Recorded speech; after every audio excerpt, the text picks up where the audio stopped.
Prime minister Narendra Modi का focus भी इस बात पर है कि जो Delhi university computer centre and the building of faculty of technology, इसकी शुरुआत जो होने जा रही है नॉर्थ कैंपस के अंदर, ये भी जो एक जैसे फाउंडेशन लेइंग सेरेमनी में होगा, तो ये भी एक इम्पोर्टेंट रूप से करता है कि कैसे प्राइम मिनिस्टर मोदी का फोकस है कि जो हमारी जो इंस्टीट्यूशंस है, यूनिवर्सिटी हैं, जो 100 साल का सफर पूरा कर चुके, कैसे मॉडर्नाइज और भी ज्यादा हो सके, क्योंकि आजकल एआई का जमाना है, आर्टिफिशियल इंटेलिजेंस का जमाना है, और एआई कैसे आपके काम को कम करता है, तो कैसे आप एआई के साथ कोलैबोरेट कर सके, आर्टिफिशियल इंटेलिजेंस के साथ कोलैबोरेट करके आप अपने काम को कर सके, कैसी न्यू अपॉर्चुनिटीज को आप ग्रैब कर सके इस एआई के जमाने के अंदर। तो ये जो तमाम जो कैंपस होगा उस दिशा के अंदर काफी इंपॉर्टेंट रोल प्ले करेगा हमारे यंगस्टर्स के लिए, और इसी वजह से प्राइम मिनिस्टर नरेंद्र मोदी इस पूरी जर्नी को देख रहे हैं जो दिल्ली यूनिवर्सिटी की रही है पिछले 100 साल के अंदर, और आगे क्या कुछ दिल्ली यूनिवर्सिटी से एक्सपेक्ट किया जाएगा, ये देश क्या कुछ एक्सपेक्ट करता है दिल्ली यूनिवर्सिटी जैसे इंस्टीट्यूशंस के साथ में, उस बात पर भी फोकस रहेगा। और प्राइम मिनिस्टर नरेंद्र मोदी का विजन काफी इंपॉर्टेंट रहेगा कि आखिरकार अगले जो प्राइमरीली जो 25 साल हैं किस तरह से देश के लिए इंपॉर्टेंट हैं, और अगर देश के लिए इंपॉर्टेंट है तो देश की जो इंस्टीट्यूशंस हैं उनके लिए कितना इंपॉर्टेंट है, और यंगस्टर्स के ऊपर क्या रिस्पॉन्सिबिलिटी रहती है अगले 25 सालों के अंदर, क्योंकि आज के जो यंगस्टर्स हैं जिनकी उम्र 18 से 20-22 साल के आसपास है, अगले 25 सालों के अंदर जब 2047 के अंदर भारत एक डेवलप्ड इकोनॉमी बनने का कमिटमेंट लेकर के आगे बढ़ रहा है, टॉप 3rd लार्जेस्ट इकोनॉमी बनने की दिशा में आगे बढ़ रहा है, तो यंगस्टर्स की क्या कुछ भूमिका रहेगी, तो यही हम एक्सपेक्ट करेंगे कि प्राइम मिनिस्टर नरेंद्र मोदी उस विजन को लेकर के अपनी बात रखेंगे। लेकिन हाँ, जाहिर सी बात है, prime minister Narendra Modi metro ride करके पहुंचे। जो दर्शक इस समय पर हमारे साथ जुड़ रहे हैं उनको बता दें कि prime minister Modi metro ride लेकर के वो दिल्ली यूनिवर्सिटी पहुंच रहे हैं, और एक इंपॉर्टेंट इवेंट, यानी कि जब दिल्ली यूनिवर्सिटी अपने 100 साल पूरे करने जा रहा है तो वहां पर एक बहुत ही इंपॉर्टेंट प्राइम मिनिस्टर मोदी का एड्रेस रहने जा रहा है।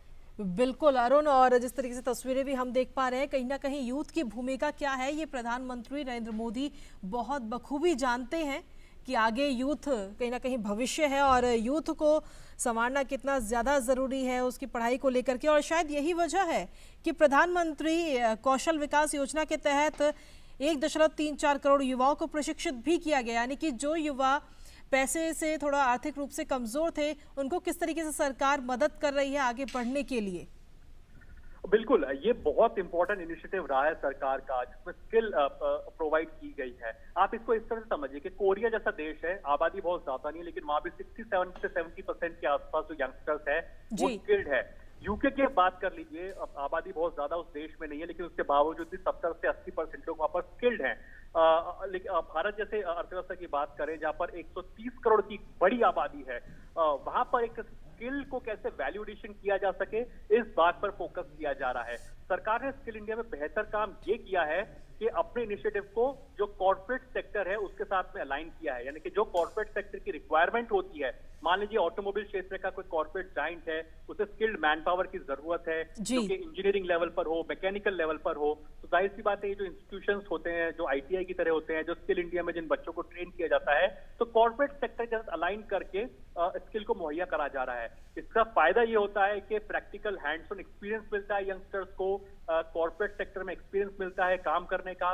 दूसरी बात कि जो in line with latest technologies जो प्रैक्टिसेस चल रही होती है वो युवा उन चीजों को सीख पाता है स्किल इंडिया मिशन के तहत। और जाहिर सी बात है एक डेडिकेटेड टाइम स्लॉट का कोर्स होता है अप टू 1 ईयर तक का, इसमें एक यंगस्टर्स जो होता है वो कौशल लेकर के आगे आ पाता है। तो स्किल इंडिया जैसा जो मिशन होता है जिसने ना ही देश के युवाओं को स्किल प्रोवाइड कराई है लेकिन उनके स्किल को वैल्यू एडिशन भी मुहैया कराया है, प्रोवाइड कराया है, जो कि बहुत इंपॉर्टेंट रोल प्ले करता है। तो आज की तारीख में जो भारत का जो एक मैन पावर है वो केवल अपनी रिक्वायरमेंट को पूरा नहीं कर रहा, लेकिन जो जैसे प्राइम मिनिस्टर मोदी ने आज से कई समय पहले कहा था कि हम लोग एक तरह से एक्सपोर्ट करना चाहते हैं, जो हमारा मैन पावर है जैसे दूसरे देशों के अंदर भी हम भेज सके, ह्यूमन रिसोर्स कैपिटल बनाने की जो बात कही जा रही है, तो उसमें जो भारत का जो स्किल इंडिया मिशन है वो बहुत इंपॉर्टेंट रोल प्ले कर रहा है। और आज भारत उस पोजीशन के अंदर है कि आप गल्फ कंट्रीज में देखेंगे, यूरोपियन कंट्रीज में भी आप पाएंगे जो भारत है एक ह्यूमन रिसोर्स कैपिटल के तौर पर बनकर के उभर रहा है। और यही वजह की जो दुनिया भर की अर्थव्यवस्था है वो भारत को लेकर के, भारत के यंगस्टर्स को लेकर के, भारत के यंग टैलेंट को लेकर के, यंग माइंड्स को लेकर के काफी ज्यादा बुलिश है। और इसीलिए भारत में इन्वेस्टमेंट के लिए इतनी अपॉर्चुनिटीज को तलाशा जा रहा है।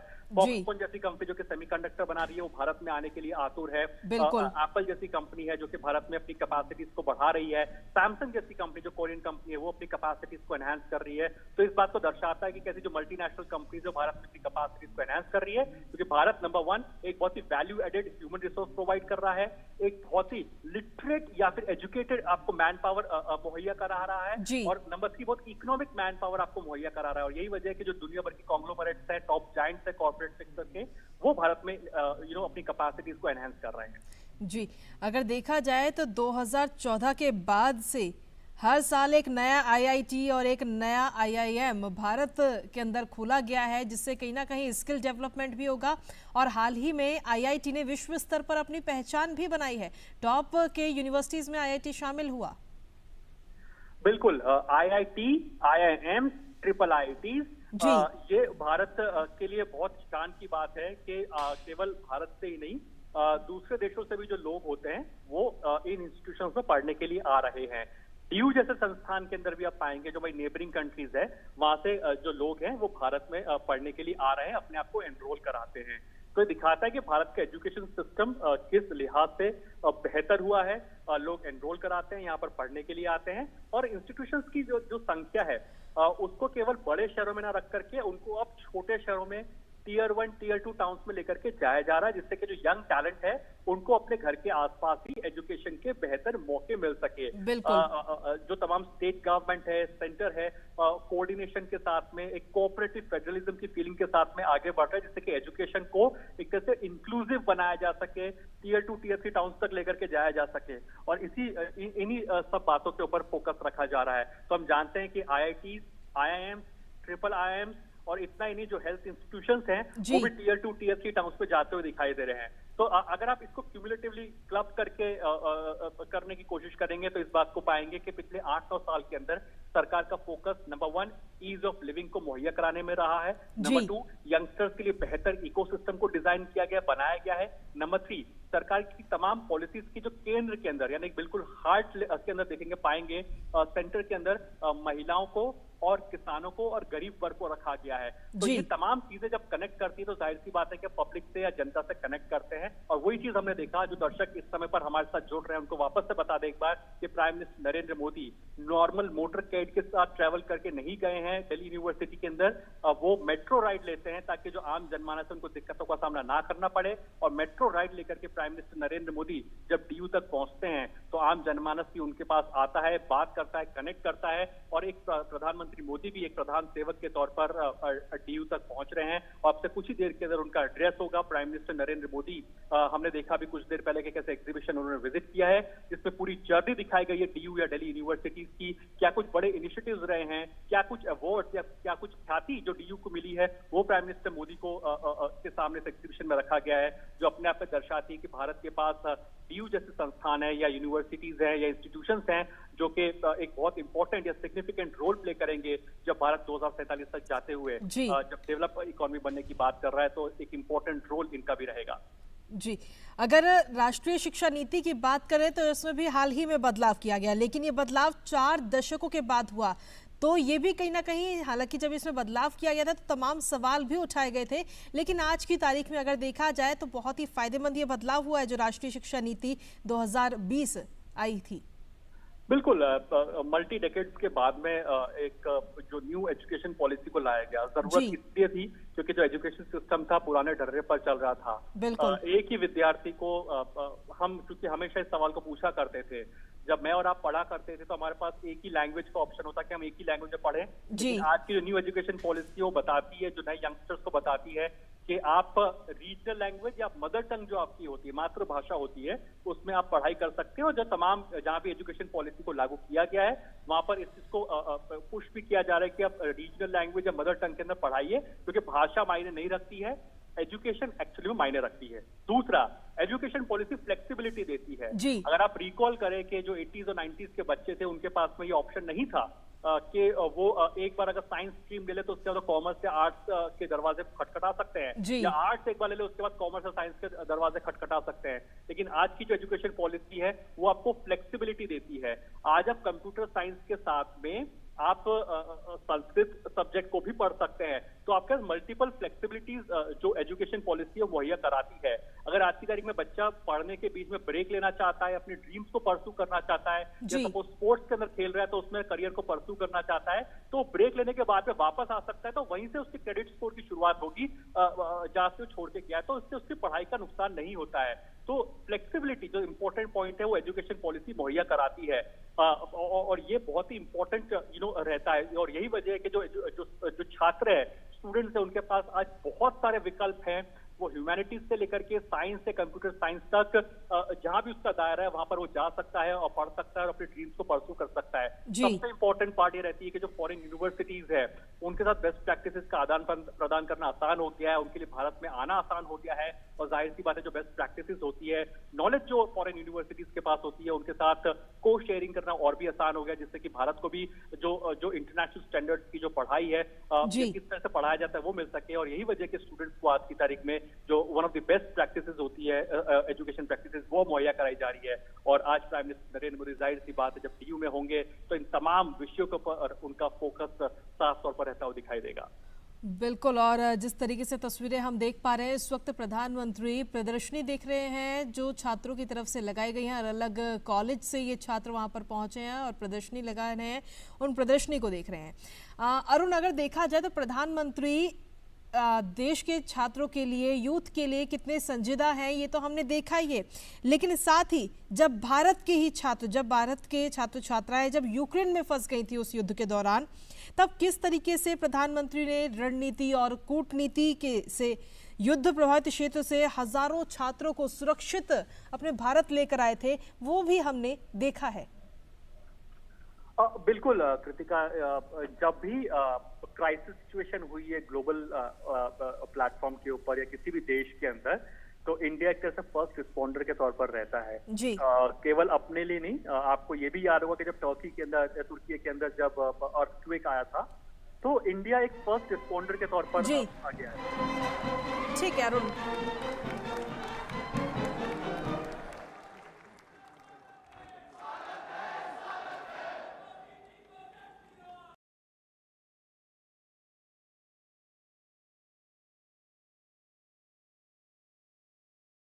के लिए स्वागत करने के लिए उत्सुक है।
Members of Congress, I have the high privilege and distinct honor of presenting to you His Excellency Narendra Modi, the Prime Minister of the Republic of India. Thank you.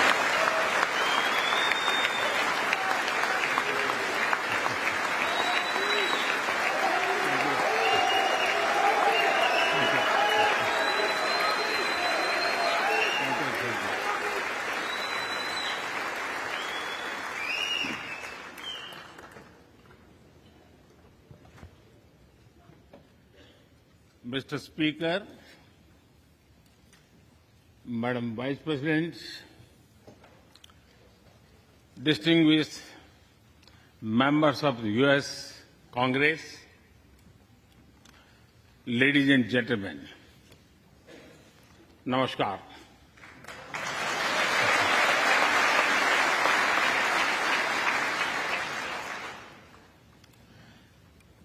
It is always a great honor to address the United States Congress.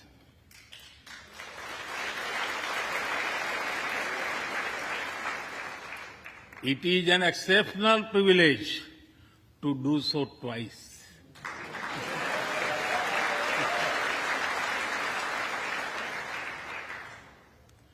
For this honor, I extend my deepest gratitude on behalf of the 1.4 billion people of India.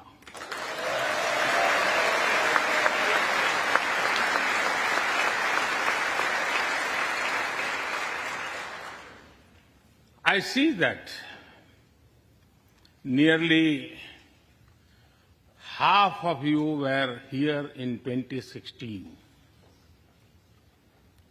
I feel your warmth as old friends. I can also see the enthusiasm of your new friends in the other half. I remember Senator Harry Reid, Senator John McCain, Senator Orrin Hatch, Elijah Cummings, Elsie Hastings, and others who I met here in 2016 and who are sadly no longer with us. Mr. Speaker, standing here 7 Junes ago, that is the June when Hamilton swept all the awards, I said that the hesitations of history were behind us. Now, when our era is at a crossroads, I am here to speak about our calling for this century.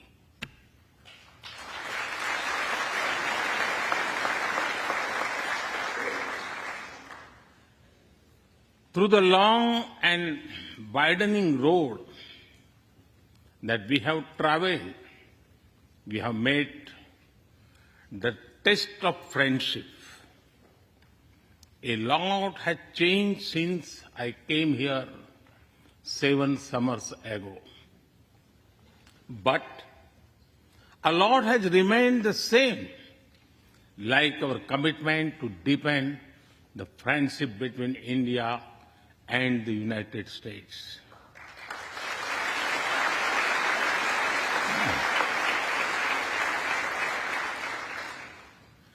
In the past few years, there have been many advances in AI, artificial intelligence. At the same time, there have been even more momentous development in another AI, America and India.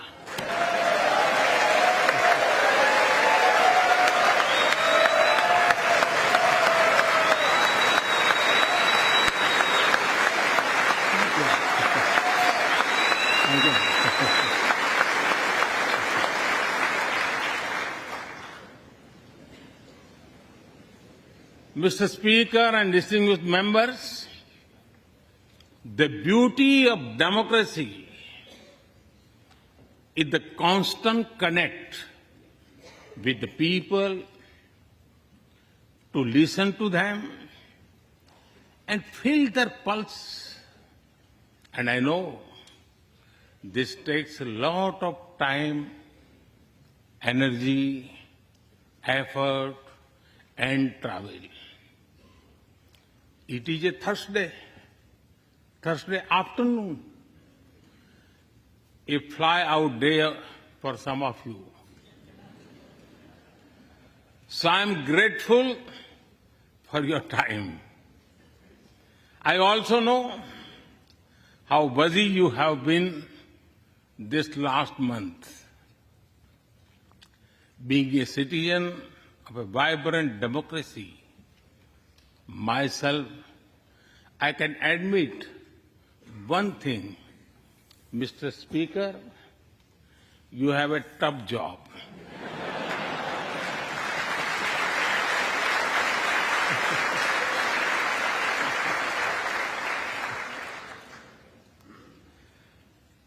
I can relate to the battles of patience, persuasion, and policy.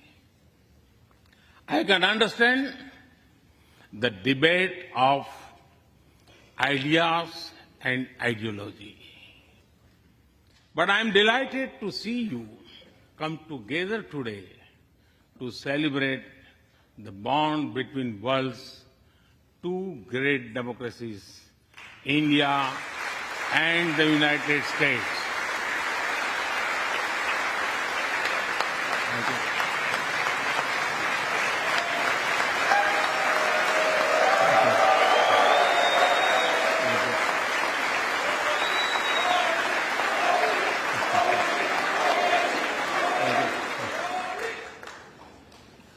I'm happy to help out.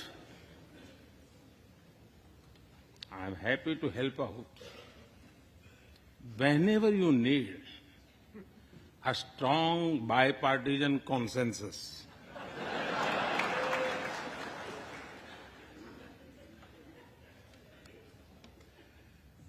There will be and there must be a contest of ideas at home.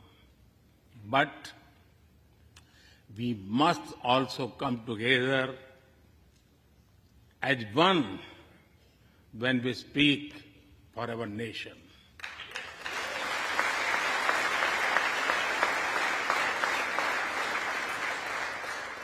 And you have shown that you can do it. Congratulations.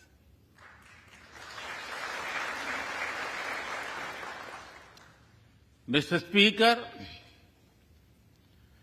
the foundation of America was inspired by the vision of a nation of equal people.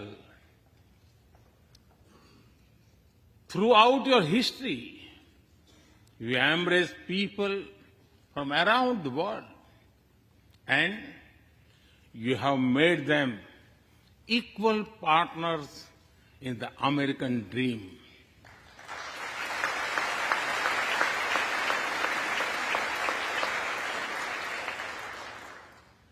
There are millions here who have roots in India. Some of them sit proudly in this chamber.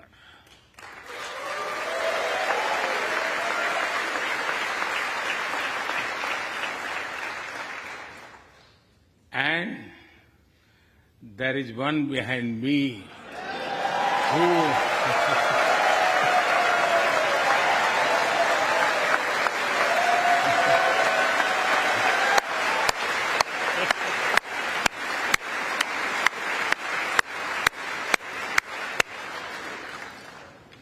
had made history. I'm told that the Samosa Caucus is now the flavor of the house.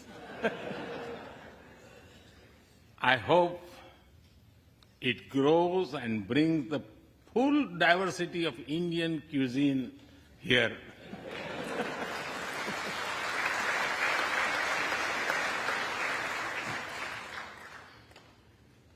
Over 2 centuries, we have inspired each other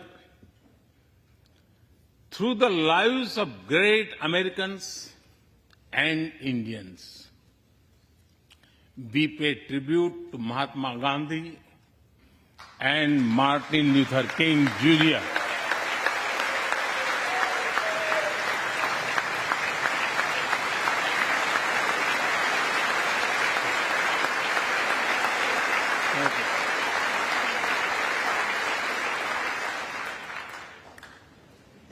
We also remember many others who work for liberty, equality, and justice.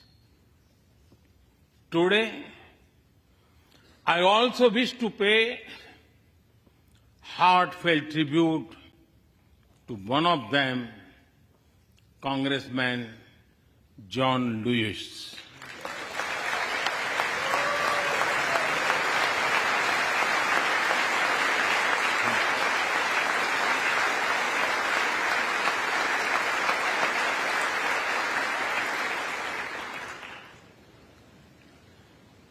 Mr. Speaker, democracy is one of our sacred and shared values. It has evolved over a long time and taken various forms of systems. Throughout history, however, one thing has been clear. Democracy is the spirit that supports equality and dignity.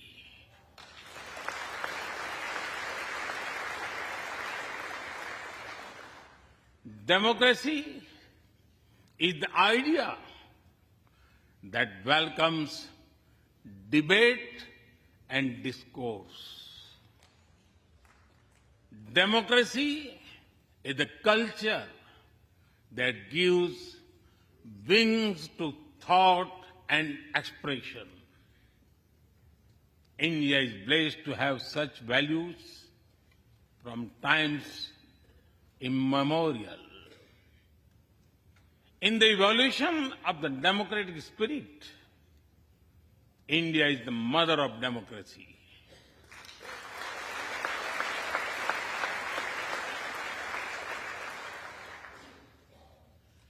Millennia ago, our oldest scripture said, Ekam Sat Vipra Bahudha Vadanti. It means that truth is one, but the wise express it in a different ways. Now, the US is the oldest and India the largest democracy. Our partnership augurs well for the future of democracy.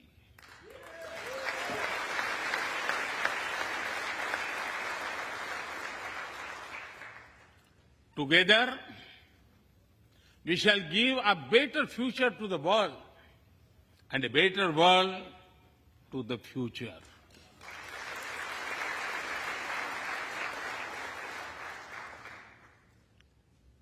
Mr. Speaker, last year, India celebrated 75 years of its independence.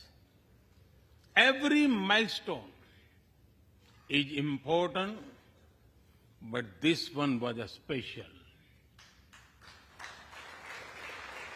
We celebrated a remarkable journey of over 75 years of freedom after 1,000 years of foreign rule in one form or another. This was not just a celebration of democracy. but also of diversity, not just of constitution, but also of its spirit of our social empowerment, not just of our competitiveness and cooperative federalism, but also of our essential unity and integrity.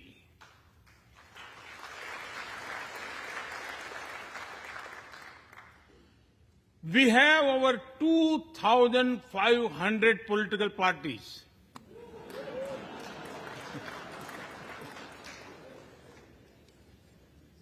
Yes, you heard that right. 2,500. About 20 different parties govern various states of India.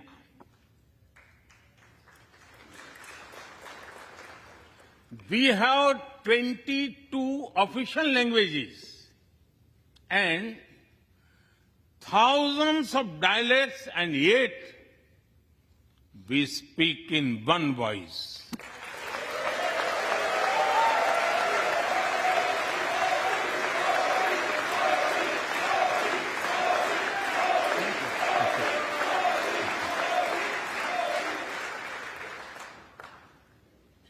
Every 100 miles, our cuisine changes. From dosa to aloo paratha, and from Srikhand to Sandesh. We enjoy all of this. We are home to all faiths in the world, and we celebrate all of them.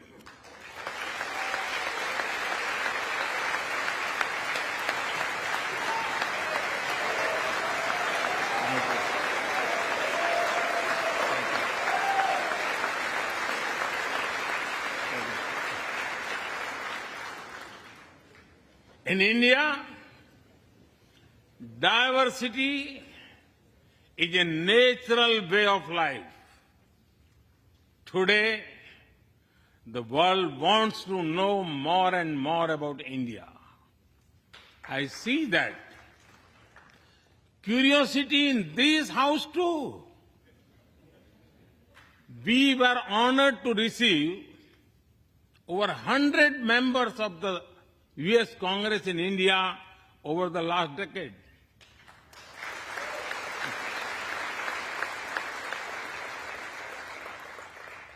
Everyone wants to understand India's development, democracy, and diversity. Everyone wants to know what India is doing right and how. Among close friends, I'm happy to share the same. Mr. Speaker, when I first visited the U.S. as a Prime Minister, India was the 10th largest economy in the world. 10th. Today, India is the 5th largest economy.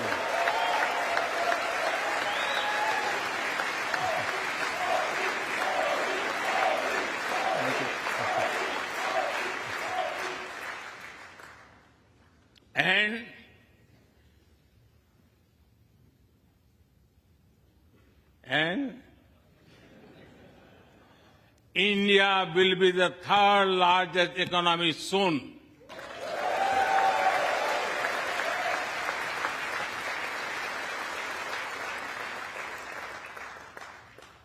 We are not only growing bigger, but we are also growing faster.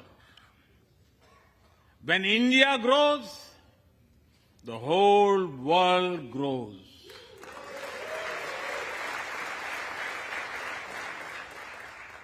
After all, we are 1/6 of the world's population. In the last century,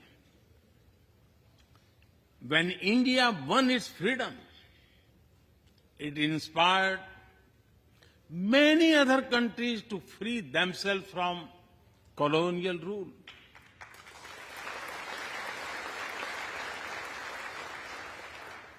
In this century, when India sets benchmark in growth, it will inspire many other countries to do the same.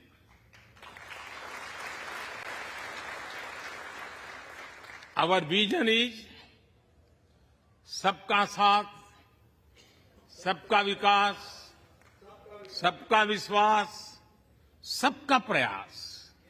It means together for everyone's growth, with everyone's trust and everyone's efforts.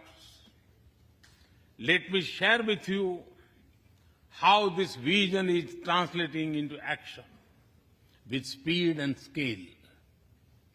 We are focusing on infrastructure development.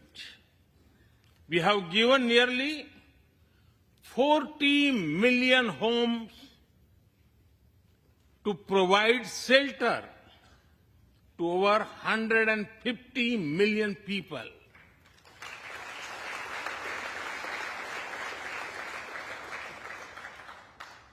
That is nearly 6 times the population of Australia.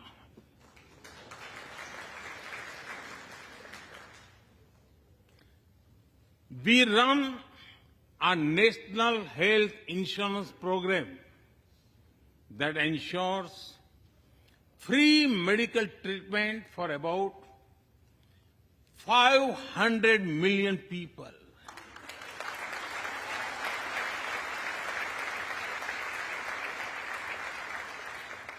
$500 million people, that is greater than the population of South America. We took banking to the unbanked with the world's largest financial inclusion drive. Nearly 500 million people benefited. This is close to the population of North America. We have worked on building digital India. Today, there are more than 850 million smartphones and internet users in the country.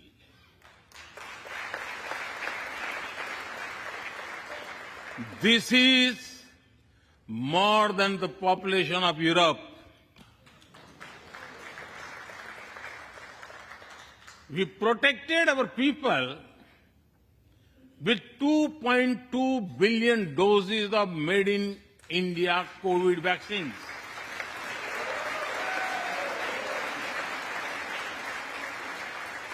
And that too free cost.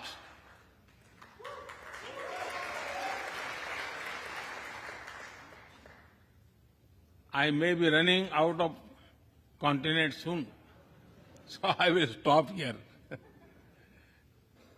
Distinguished members, the Vedas are one of the world's oldest scriptures. They are a great treasure of humanity composed thousands of years ago. Back then, women sages composed many verses in these Vedas. And today, in modern India, women are leading us to a better future.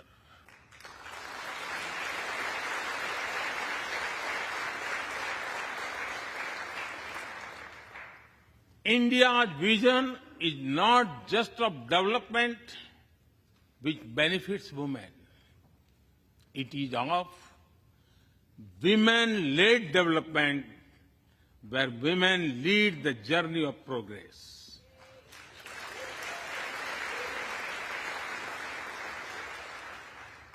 A woman has risen from a humble tribal background to be our head of states.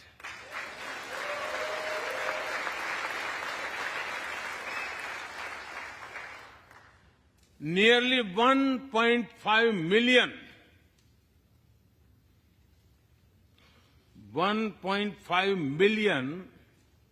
elected women leaders at various levels. And that is of local governments. Today, women serve our country in the Army, Navy, and Air Force. India also has the highest percentage of women airline pilots in the world.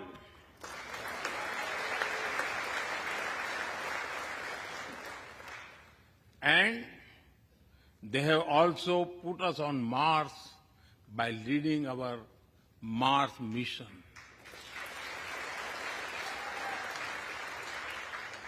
I believe that investigating in a girl child lifts up the entire family. Empowering women transforms the nation.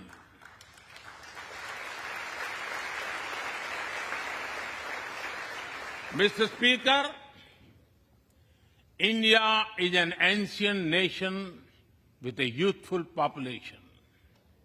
India is known for its traditions, but the younger generation is also making a hub of technology, be it creative reels on Insta or real-time payments. Coding or quantum computing, machine learning or mobile apps, fintech or data science, the youth of India are a great example of how a society can embrace latest technology. In India, technology is not about innovation, but also about inclusion. Today, digital performance are empowering the rights and dignity of people while protecting privacy. In the last 9 years, over 1 billion people got a unique digital biometric identity connected with their bank accounts and mobile phones. This digital public infrastructure helps us reach citizens within seconds with financial assistance. 850 million people receive direct benefit financial transfers into their accounts. 3 times a year, over 100 million farmers receive assistance in their bank accounts at the click of a button. The value of such transfer has crossed $320 billion. And we have saved over $25 billion in the process. If you visit India, you will see everyone is using phones for payments, including street vendors. Last year, out of every 100 real-time digital payments in the world, 46 happened in India.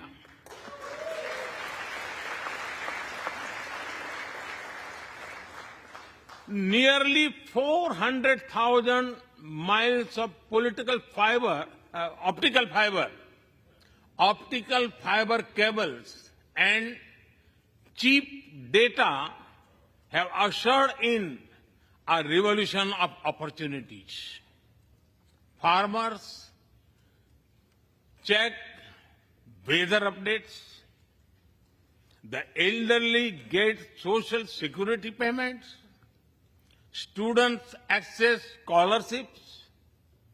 Doctors deliver telemedicine. fishermen check fishing grounds, and small businesses get loans with just a tap on their phones. Mr. Speaker, a spirit of democracy, inclusion, and sustainability defines us. It also shapes our outlook to the world. India grows while being responsible about our planet. We believe, Mata Bhumihi Putro Aham Prithviya. This means the earth is our mother and we are her children. Indian culture deeply respects the environment and our planet.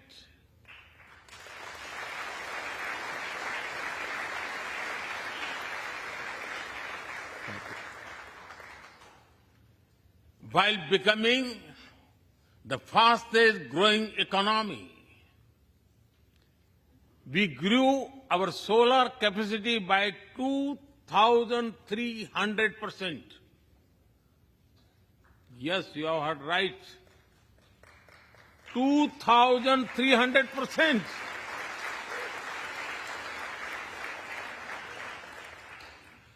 We became the only G20 country to meet its Paris commitment.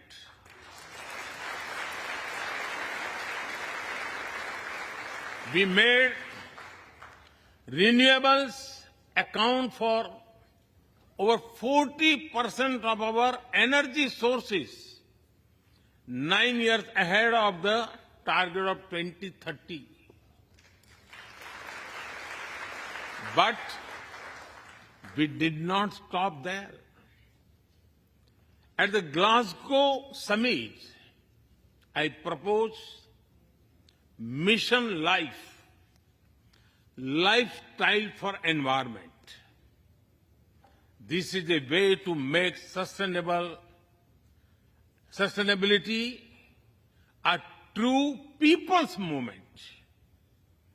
To live it, to be the job of governments alone.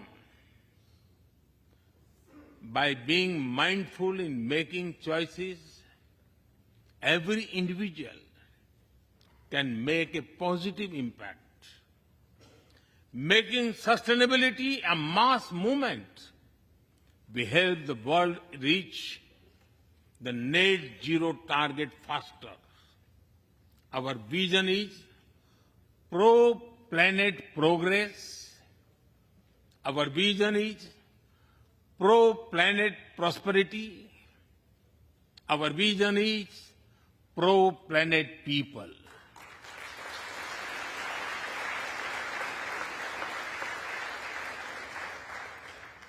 Mr. Speaker, we live by the motto of Vasudhaiv Kutumbakam, or the world is one family.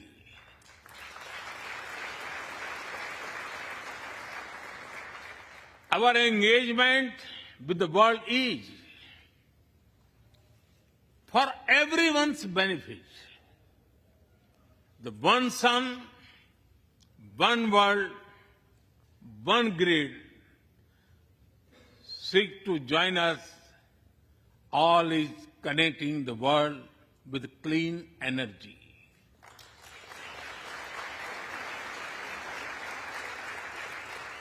One Earth, One Health is a vision for global action to bring quality health care to everyone, including animals and plants.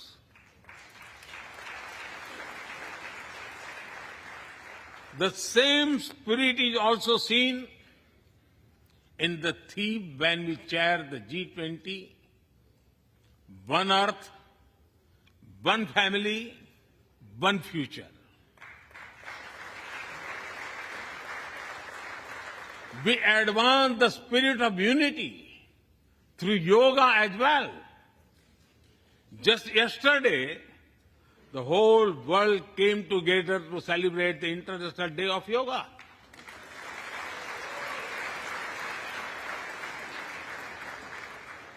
Just last week, all nations joined our proposal at the UN to build a memorial wall to honor the peacekeepers.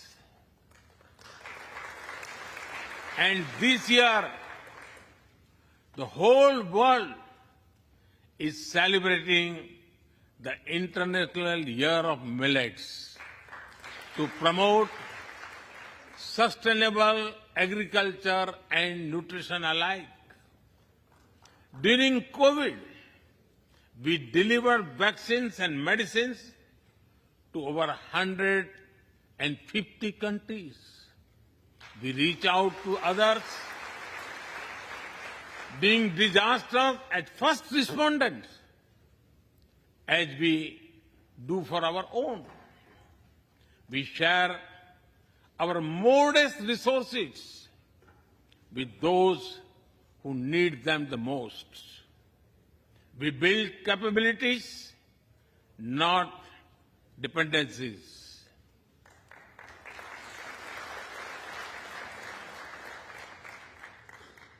Mr. Speaker, when I speak about India's approach to the world, the United States occupy a special place. I know. Our relations are of great importance to all of you. Every member of this Congress has a deep interest in it.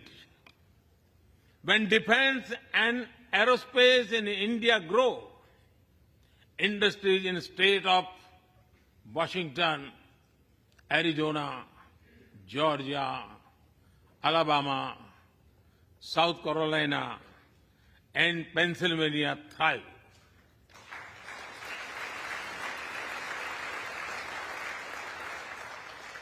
When American companies grow, the research and development centers in India thrive. When Indians fly more, a single order for aircrafts creates more than 1 million jobs in 44 states in America.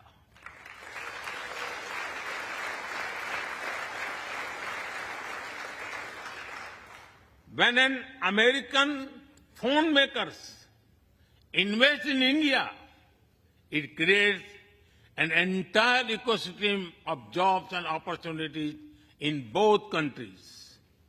When India and US work together on semiconductors and critical minerals, it helps the world in making supply chains more diverse, resilient, and reliable.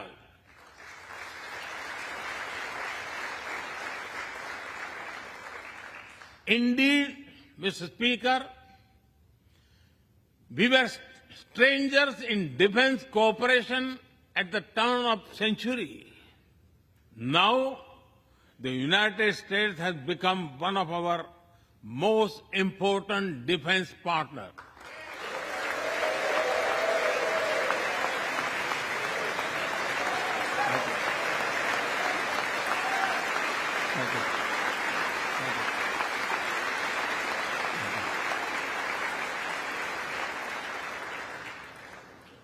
Today, India and the US are working together in space and in the seas, in science and in semiconductors, in startups and sustainability, in tech and in trade, in farming and finance, in art and artificial intelligence, in energy and education, in healthcare and humanitarian efforts.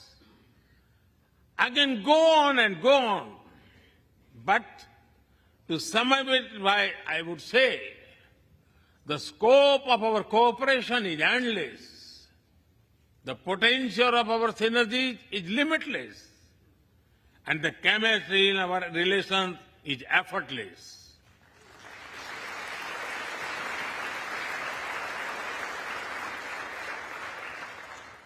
In all this, Indian Americans have played a big role.